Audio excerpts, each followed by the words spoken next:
Hi Lauren, welcome to Marketing Masters. It's so awesome to have you here. Today we've got Lauren from the famous PAK'nSAVE brand. Now, the reason why they're so famous is because they've got a pretty unruly character called Stickman, and he goes and just does crazy things all over the place. Today's episode of Marketing Masters is brought to you by Craving, an Auckland-based food and beverage content agency who specialises in recipe creation, food styling and production of the most delicious, epic-looking content in the market.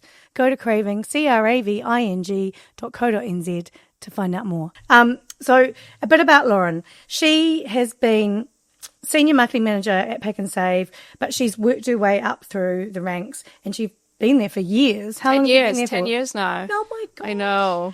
That's amazing. And over that period, how long have you worked on the PAK'nSAVE brand versus the other brands? The majority of it. So I started on New World. I've had the pleasure of working across New World, Foursquare and PAK. PAK is home. But yeah, I think I've been on PAK now for about 7 years. Gosh, that's amazing. Yeah. And what was your journey to get into that role? I was just offered an opportunity. And at the time I was like, oh, that's not going to be really my thing. It's just going to be yellow and black and I'm not going to have a hell of a lot of fun. But yeah, I just gave it a go and I thought, yeah, screw it, let's do it. And I've just had the best time. It's just been so much fun and just, yeah, I could not have matched a job or a brand more with my personality than any other brand. What does that say about your personality? Oh, I don't know. I'll let you kind of make those assumptions. But yeah, it's yeah, I think if I was to, I always go, what else would I do? And I think about where else would I work? And I go, I just don't know if there's anything that would really fulfill that part of me. But yeah.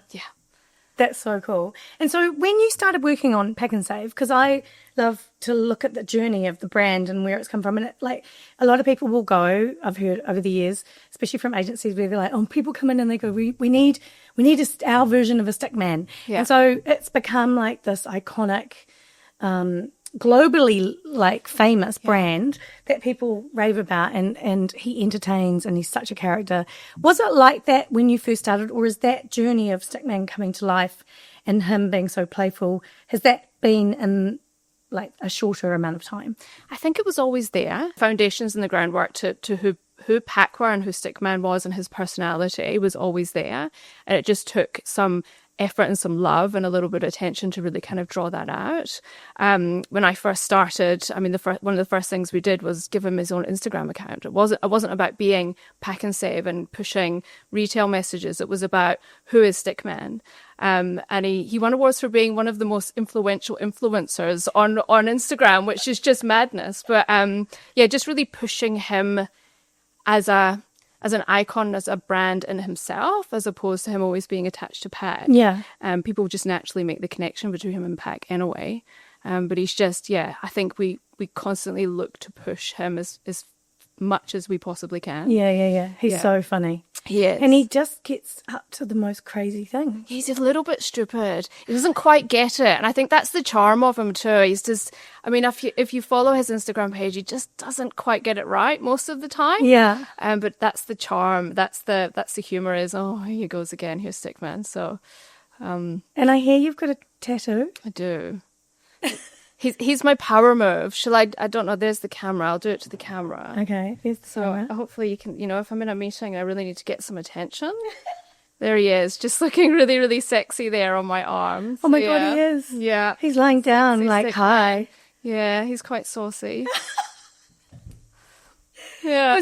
Did you get that when you were, were you sober when you got that? Yeah, absolutely. Yeah, I love him.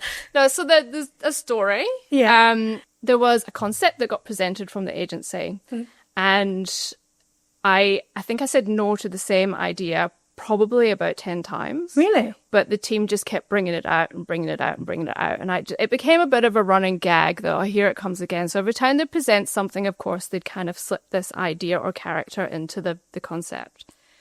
And it got to the point where I said there needs to be some sort of deal made here that if I ever say yes, that, how about we all get tattoos?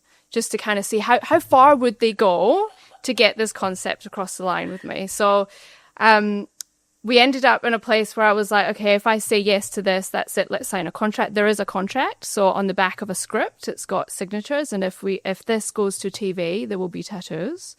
all signed by myself and two creatives at FCB. Oh my goodness. They were like, we're not doing it unless we see it on TV. They still didn't believe that it was ever going to happen. It got on TV. Which one was it?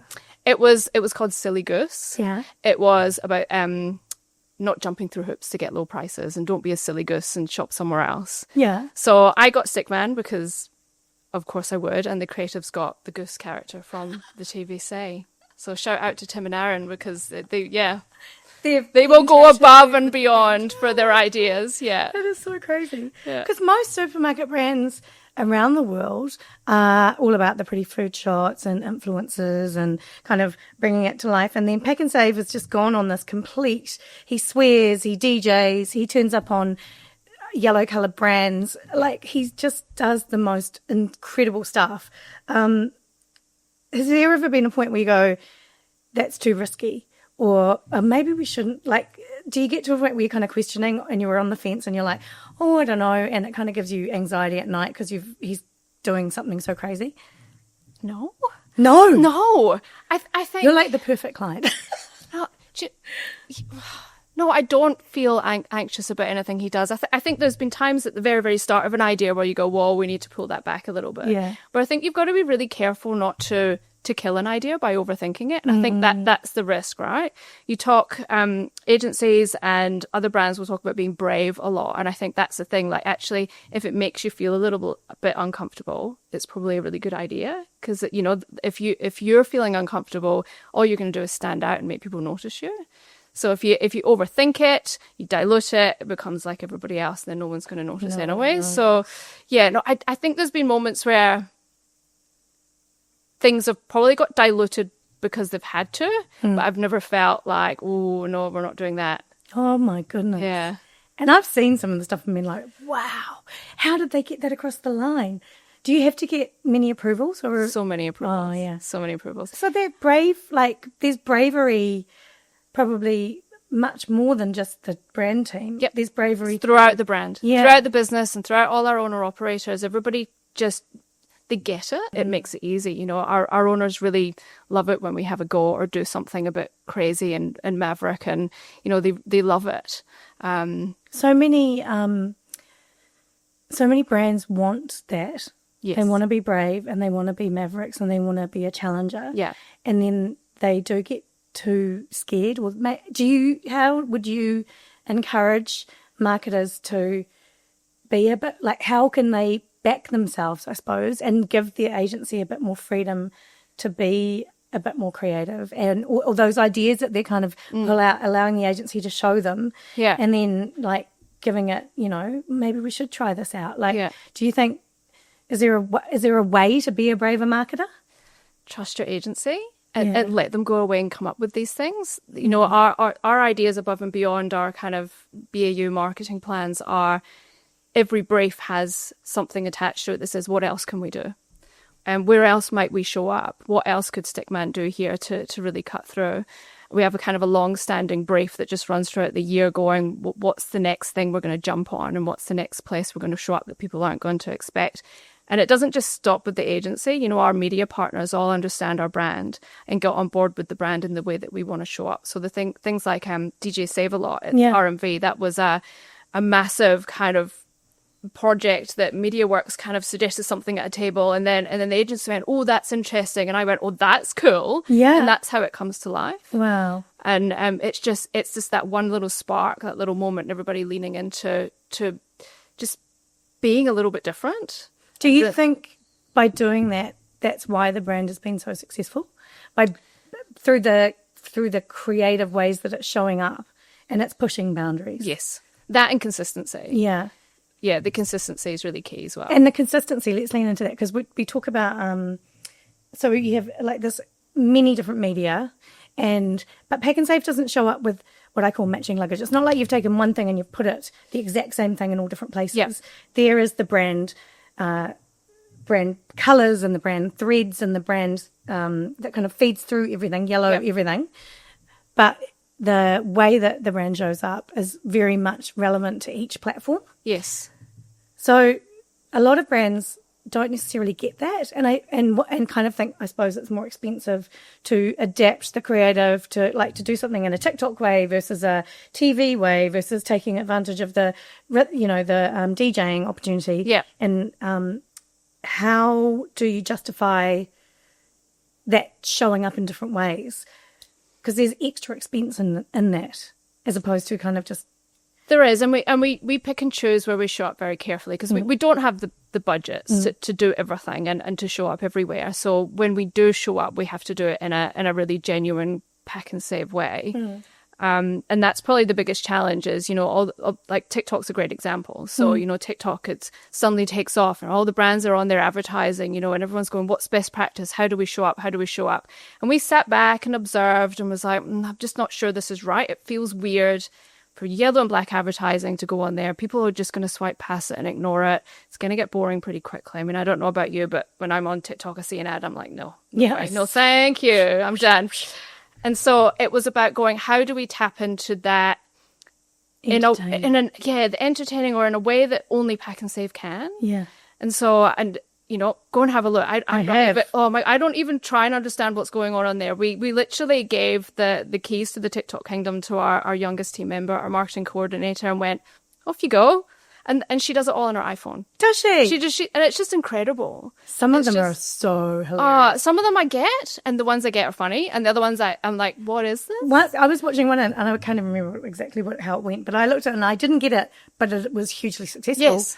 So it was like, okay, it's resonating with a younger audience. Yeah, and that's what it's all about, right? Yeah. It's like, Stickman is funny, and he's funny to everybody, but he can definitely turn and kind of adapt to whatever audience he's kind of delivering that to. So yeah, the TikTok is great, and a great example of how we've put bravery through our team as well, to kind of go, take this opportunity, go be brave, have a go. Is it organic? Yes. It is, yeah. And you've had huge success. Yeah, we had a couple of tiny dabbles with some paid, and we're just like, it's just not, it doesn't feel right for Pack to be doing that. It's very much about how we can jump on trends.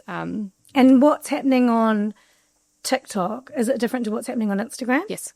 Yeah. So she's doing both, and... Yep, so all our social channels have all got different strategies and what we want to do with them. TikTok is all about jumping on those trends and memes and leaning into that kind of younger audience culture. Stickman is very much about Stickman's life behind the scenes, so very much about him, not Pack. Yeah. Him and his cat and all the things he loves to do on the weekend. And then we use the other channels for, I guess, your more traditional marketing channels, but they definitely have their own purpose. Very separate. We don't take one ad and go plonk it here, plonk it here, plonk it here, plonk it here. We very much think about what's best for those channels. And you've been so successful. Yes. Hugely successful. Yeah, massively successful. Do you know how people get sort of... I was talking to somebody and they were like, the first person to get sick of their own marketing is normally the marketing person who works on the brand. Yeah. And they're the ones who are like wanting to change it. And actually, if something's going really well, you could stick with it for much longer than you think. Like a brand ad that does really well, you could probably replay it 2 years later and it would do really well. Yeah. Do you, especially with the bigger media, do you recycle and reuse content that's kind of been massively successful? All the time. Yeah. There is ads on TV now, or it will be in the next few weeks, that are 15 years old. Wow. Yeah. Can I just high five you? Because that's freaking awesome. We were talking about, Justin Moday was talking about like some of the most amazing brand ads. Yeah. Like ads from years ago that were hilariously funny, and you could play them today and they would be massively successful. But people were always like redoing a new one and a new one and a new one. Yeah. And actually, you're the first person I've heard of who's done that. Yeah, we do it all the time. Oh my God, that's all so the time. In fact, I was in a meeting this morning and we were interrogating some creative and then interrogating some plans that we've got coming up. And I thought, what have we got in the archives? Can't we just, I was like, can we just make a decision that over the next 5 years, we're not going to make any new ads and we're just going to replay and redo everything that we've got? And it's like, you can. Like, there's absolutely nothing stopping us doing that because it's been so consistent and still delivers the same single-minded message that we have done for nearly 40 years. Has it always been that same positioning and message for 40 years? Always. But it's just that Stickman has become more and more. So Stickman evolved as the brand character. He's nearly 18 now. Well, he's not aged. He's been around for 18 years. Does he have birthdays? He doesn't. No, we don't know how old he is. So interesting. Yeah. He's as old as he wants to be. Yeah, exactly. Yeah. So you've won tons of awards and you've been recognised globally. Like we're talking about a New Zealand supermarket brand that has won creative awards that many, like globally, that people would just wish they could put on their mantelpiece. Yeah. With really what is considered in the industry tight budgets, like not massive marketing budgets. Is it because you've kind of come from a place of not having massive budgets that you think everyone's been pushed in a direction of being braver and more creative? Has it been that kind of, if you had more money, if everyone said you've got all the money you could have in the world, would you be safer? Like, it's kind of like, have you been pushed in that direction because you've had to make something work much harder? I don't know. I don't think the connection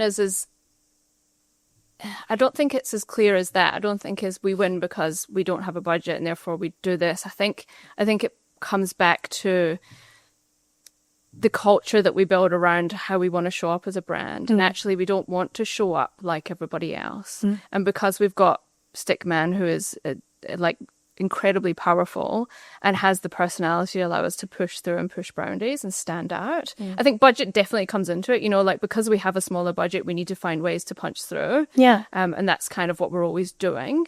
But yeah, I think it's just part of, we just run a really creative culture within PAK and within the work that we do. And I think that's what gets us onto those stages. It's that creativity. Have the ideas come agency to you guys, or is it from you've had ideas that have come from internal and then you both? Yeah. So everybody's on the same page about here's an opportunity. What do you think? And it's never one sided. It's never a here's this idea. Is it a yes or no? It's very much let's get around the table and go. Okay, we've got this opportunity. If somebody's had this small kind of smattering of an idea, do we think there's something in it? And we all talk about it and talk it out and agree whether it gets parked or we progress. It's very collaborative.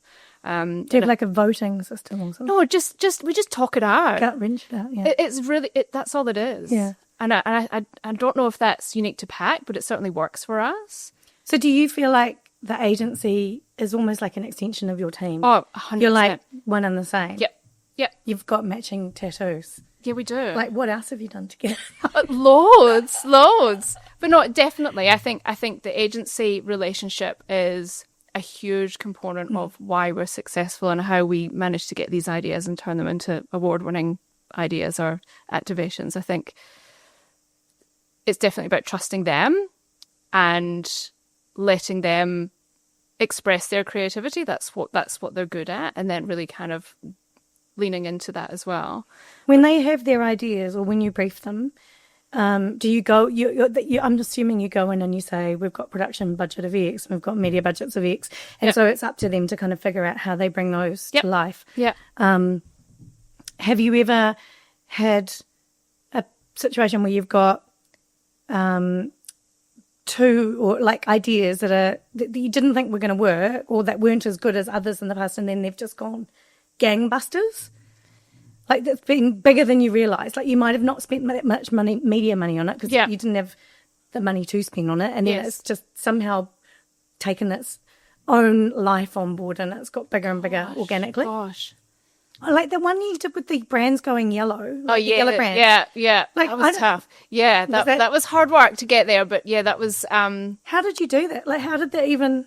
Just lots of wheeling and dealing. And so who came up with the idea? So the agency came up with that. It was never briefed to them though, it was never hey, we really want to do something interesting in this space. Yeah. And I think that's what's unique, is that we never actually need to brief the agency on any of these things. They just know that if they think something sounds interesting and fun, if they position it in the right way, then there's an opportunity to really have a talk about it, and you never know what's going to happen. So that one was very much, we've had this cool idea, and I remember it being presented and going, oh, I don't know, how the hell are we going to make that work? Yeah, how will you make it happen? I think that's probably a good example of where I probably wasn't 100% leaning into it at first. I was like, it's kind of cool, but there's no way they're going to make that work. And then they were just so passionate about it. Were given sort of the endorsement to go forth and chase it, and they did, and they got those other brands on board. Lots of hard work on their behalf, but Wow. yeah, and it did. It was really, really successful. It was awesome. How do you measure marketing success? So this whole thing about brand is really successful and major, and you've got retail events that take place. How do you measure success? And how do you measure success for the brand building activity and knowing how that's driving the brand and the growth in the long term? Gosh, big question. I think we've got our tactical kind of everyday metrics of sales and share, and is the business performing? So that's definitely something that is big on our list when we're looking at success. From a brand point of view, I mean, we're pretty healthy in terms of where we sit from a customer perception. Are we doing the right things? Are we resonating? And so it's just kind of making sure that we're tracking and nobody's kind of coming and eroding into our territory. So obviously we want to make sure that we own that low price positioning. Is there success in the tills ringing? Is part of it. Tills ringing is obviously the top of the list, right? Tills ring, successful. Making sure people love the brand is massive as well. Like, you want to be loved and thought about. You want people to go, I need to get some supermarket shopping. PAK. Go to PAK. So the brand love is, I think, because that's where you're leaning into such a character and he's so entertaining. Yes. That kind of brand, like, because that is, most brands will be like, that's difficult to measure, and how much does that get the tills ringing? It is difficult to measure. Yeah. You know, like I mean, we've obviously got a plan of retail activity to help the tills ring. Yeah. How you measure, we measure Stickman's health as crudely as you can. We measure his health, and he's healthier than ever. We measure the brand on all sorts of different brand metrics, and if we see anything it's trending and we're concerned about it, we'll action that and we'll act on it. So I think it's the same with any brand. Do you think that because you've been so invested, I would say, in that brand building space? Yeah, because he is a big character, and yes, you do retail events, but it's almost like the ads are almost acting like they're brand ads and retail ads. They're kind of like, there's no separation. Yeah. He's saying the same thing. Yeah. He's just saying it in a different way. Yeah. He's always saying we've got low prices. But he's saying there's a sale on, but he's still being funny. Yeah. Yeah. Yeah. So there's a very blurred line between our brand and retail work. It's which kind of, cool. you can't really put them into two buckets. You can't.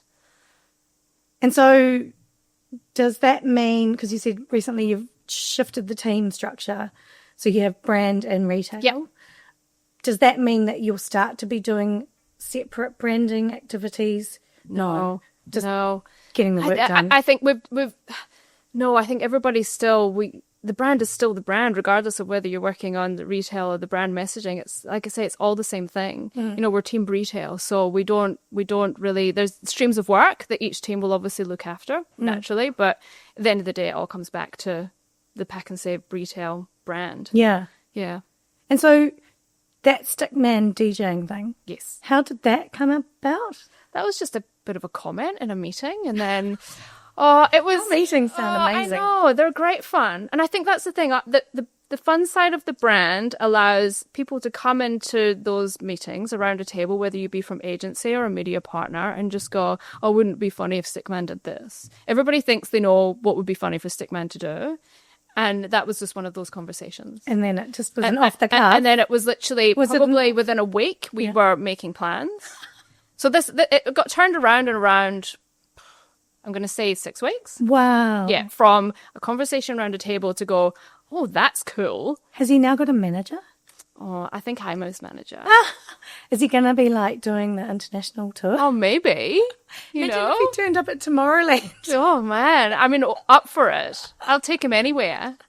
Yeah. God, that'd be insane. That'd be insane. It would be. Oh my gosh. Okay.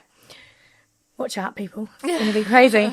So I've got here the Savvy Songs campaign, where you were rewriting classic songs. Yes. In a savvy way. Yeah. To not have to, I'm assuming, get around some Yes. Yeah. royalty fees. Yes. That was like a masterclass in creative problem solving and being very innovative.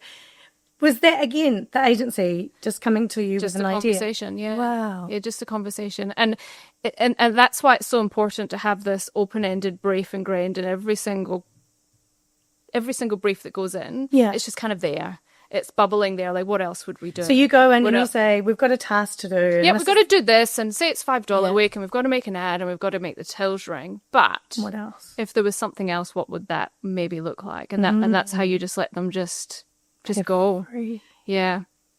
Yeah. And because it's Stickman and because it's PAK, people are really open to it as well. I think that's the lovely thing about PAK is they go, oh, it's PAK. Yeah, we'll have a chat about that. That's cool. You can really push boundaries. Yeah, because I think even that when the brand showed up with other brands who had yellow in their logos, Yeah. like people, the willingness that they would Yes. even be to do that, Yeah. to team up. Yeah. Imagine being one of those brands and going, hey, we want to smash our logo over the top of yours in the middle of your TBC. know. And they'll be like, no. It's crazy. It's amazing. I don't know. God, seriously, like I would love to sit down with you again in like another few years and look back and be like, what other crazy stuff has he done? Oh, he's going to be doing heaps. Is he? You watch. Yeah. Yeah. And so has there been, like I was wondering, is he ever going to get married or like, Wow, it's a big question. will he ever find love? Things just got really serious. Well, you know, is he on Tinder? I guess you'll just need to wait and see. Yeah. He has been on Tinder though. Just Has he? Just yeah, he has. He's had a go. He joined as a male seeking female, and he joined as a female seeking male, just to see what would resonate better. Yeah, there's some interesting chats happened on there. Oh, He got kicked off pretty quickly. did he? Yeah, Oh, that's so. that's The going back a private few years. messages would have been Oh fantastic. yeah, Oh my that was a fun meeting. Yeah. That's so. Oh, you actually had to get a meeting with Tinder. No, just having a look at what went on. Oh. So the conversations that happened between Tinder were Stickman- like definitely knocking on your door. No. What are you guys doing? Yeah. Oh my god, that's so funny.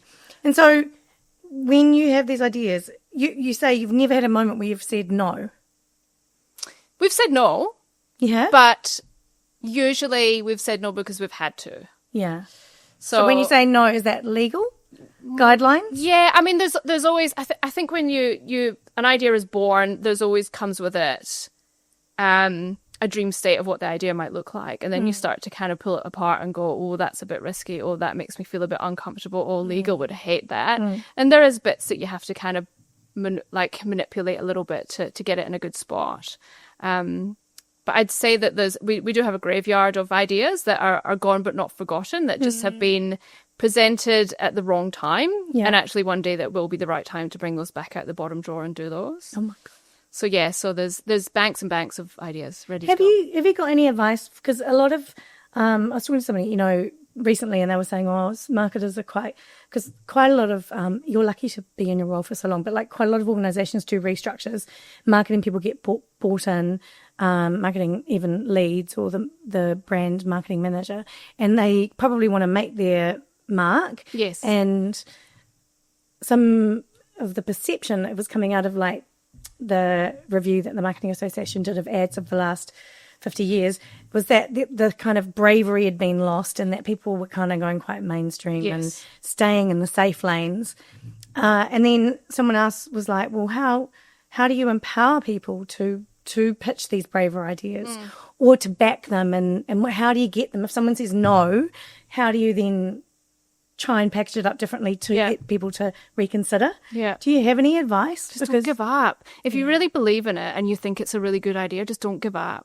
That it's so easy to go, no, sorry, that's not going to work. Then figure out how you make it work. What do I need to change? What do I need to tweak to make that idea work? All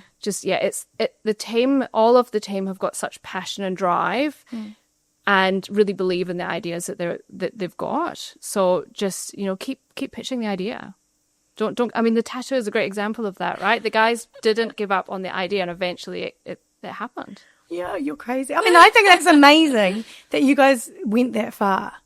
Like, it honestly just shows how passionate the agency is about the brand, and that they live it. Yeah, and we all Love live and live it. it. We all love and live it. Like, I don't think I ever stop thinking about it. Do you think you're a creative marketer, or do you trust the creativity to come from the agency? I'm definitely both. I definitely have overstepped my mark when it comes to going, I think this is a better idea, maybe. But I think we've got the relationship with the agency where they allow us to give probably a little bit more creative feedback than they want from maybe other clients, maybe. How do agencies help the clients to be a bit braver too? Because, like, is it that... So I was speaking to someone, I won't name names, but they were saying being brave sounds naff. You know, it's not that marketers don't need to be braver. It's that they need to allow more creativity and better creative ideas to be brought to the table. So to allow the agency to show the idea that they were going to show, but they didn't think the client was going to be able to deal with it because it was too much or too far. So to feel confident showing the ideas. Yeah. But then what does the agency need to reassure with the client to kind of go along and maybe it is that the insight and all of the data to help say, look, we've analysed. Really thought about it. Yeah, and it's not just on a whim. Yeah. It's not being creative for creative sake. Yeah. It's that this is truly from an insightful and research point of view, ticking some of the strategic boxes that need to be met in order to kind of get us to go and to resonate with who we're trying to talk to. Yeah, there should always be an insight or a reason. You know, I think that's something we always come back to. And sometimes it happens after. Sometimes we go, there's this really cool placement or place that we might want to show up. Why would we do it? What's the reason for Stickman or PAK showing up in that place? And if there's a good enough story and a good enough reason for him to do that, then it's a good idea. Where is the craziest places he's showed up? Oh, man. R&V was perfect topical example at the moment because it's just happened. Yeah. He's DJ'd on The Breeze. He's been on The Rock. Did he do a news segment or something? No, was it? Many years ago, I think he got interviewed on Fair Go. That was before my time. It's just those surprising moments that are really going to get him the cut through that we need as a brand because we can't be everywhere. So if you were talking to a bunch of marketers who haven't got big budgets and they're trying to help their brand stand out and they're trying to gain attention for their brand, do you have any kind of great insights on how they might think about going about that? Oh, gosh. It really is about showing up in unexpected and interesting places in a really unexpected and interesting way. I think that's how you're going to get the most bang for your buck. You know, if you don't have a lot of money, chucking a TV ad on or doing some radio isn't going to get you very far. But if you find a moment and potentially a moment that goes viral or gets organic attention or organic sharing, then you're onto a winner, I reckon. And so do you think that brands can be built in digital and in social? A really good example that I was talking about earlier was, do you know Moody? They've just got in. Oh my God, aren't they everywhere now? They're everywhere. They just got into PAK'nSAVE. Yes. They just got into PAK'nSAVE and New Worlds. Yep. But they've been selling direct to customers for a couple of years, I think it is.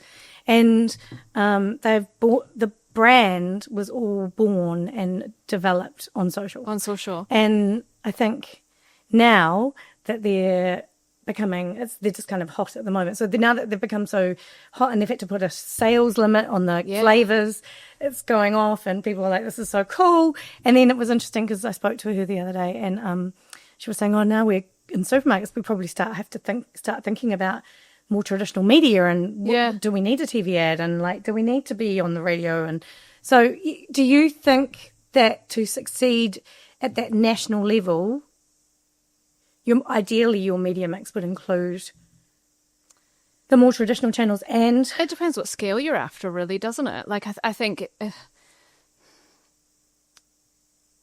there's Moody's a really interesting example because I got sucked in because I saw them on TikTok and I was like, this is really cool, and their content was very much fit for channel, and I felt like they were talking directly to me and going, you got to do this, and I definitely got sucked into the Moody movement. I don't know if that's a term they want to take on. I'm sure they'd be happy if you're buying the product. Yeah.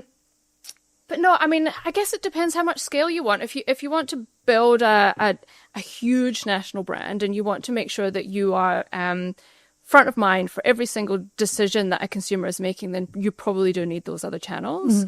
If you are happy with the scale that you have and happy with the brand awareness that you've got through the channels you're in, then stay there. It just, it depends on what your motivations are, I guess. So you don't think every brand has to be on social?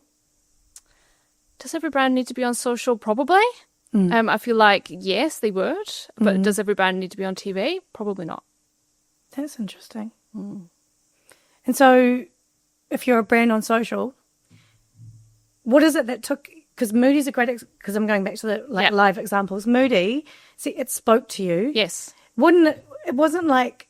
Their content's not kind of out there crazy. It's more entertaining or lifestyle and building a better life and being more healthy. And it is, you feel like you're part of a community and part of something bigger. And you feel understood and listened to, I think, with Moody. I think, I was like, well, that's interesting. That would solve some of my problems too. And then you just kind of get hooked in, you do some research. And then you discover that they're a Kiwi company and they've come from nothing. You go, well, that makes me feel even better. And then you go, I'll give it a go. And I think that's the motivation with them for me, was that they got me at a time where I was thinking about healthy stuff anyway. And was the content because it was educational and kind of resonated, or what was it? What was it about Moody? They were so pretty to look at. They were pretty, yeah. Oh, the drinks. I mean, they are pretty and the drinks are pretty, and it just makes you feel listened to, I guess. Yeah. That's so interesting. So if you think of brands that stand out to you at the moment, yes, is there any that kind of come top of mind that you think are pretty cool and doing well outside of PAK, of course? Outside of PAK, my favourite, you probably hear this all the time, but Tina from Turner's is an absolute legend. So cool. And I love that stuff so much. They're definitely a standout. My dad was like, because I was interviewing one of the agency guys who worked on some of the stuff, and he said, is that her real name? And I was like, I don't think it is. No. But I'll ask. Yeah. And it was like, no, I wonder how many times she gets like, yo, Tina. Well, I drive past Tina from Turner's quite regularly on the school run, and I literally say hi, Tina, when I'm driving past. That's how stupid it is. Or if I need to meet someone somewhere and I'll go, I'm just driving past Tina's. I think I've rebranded them in my own brain to Tina's. Yeah. Yeah. Maybe they should do that. That's a great rebrand. Yeah, to Tina's. From Turner's to Tina's. Yeah. Jeez, that'd be hilarious. Yeah. Yeah. Even if it was just for a moment, it would be funny. Yeah. That's been that is such a massively successful campaign. And it's she has shown up on social media. She was playing a ukulele on the ones that I saw.